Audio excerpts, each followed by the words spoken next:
CRM systems are an important place that Voyant is able to pull data from and also put data back into if necessary.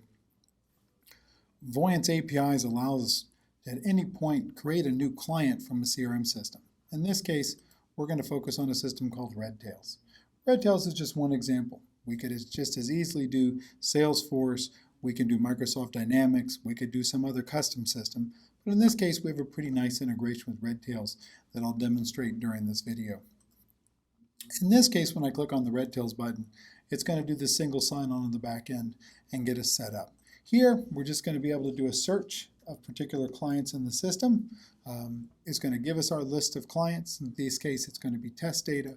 When we grab that test data in, it's going to tell us the records that are available.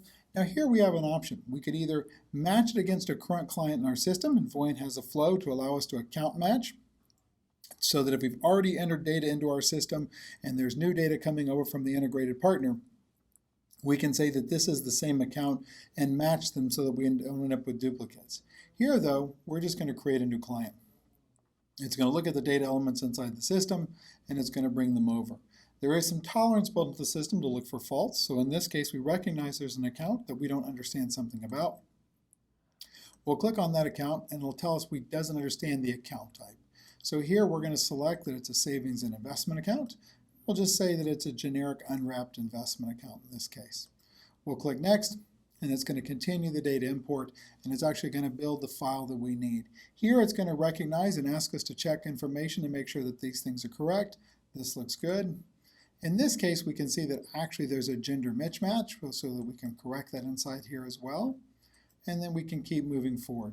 Next, it's going to actually show us our list of data that it's brought over in terms of the 6 accounts that it has in place and ask us if we want to import them all. We can say yes or we can say no. In this case, I'll skip the variable annuity. We'll click done. Now it's going to go in and it's going to build the Voyant file. It's going to tell us it actually sees a couple of small errors in the system and for some reason it's not recognizing the owner. We'll go through. Could have been a data mismatch, could have been something with the name spelled a little different. Here we'll go in and say yes, done, and you'll notice the plan will now calculate the way we would expect it to.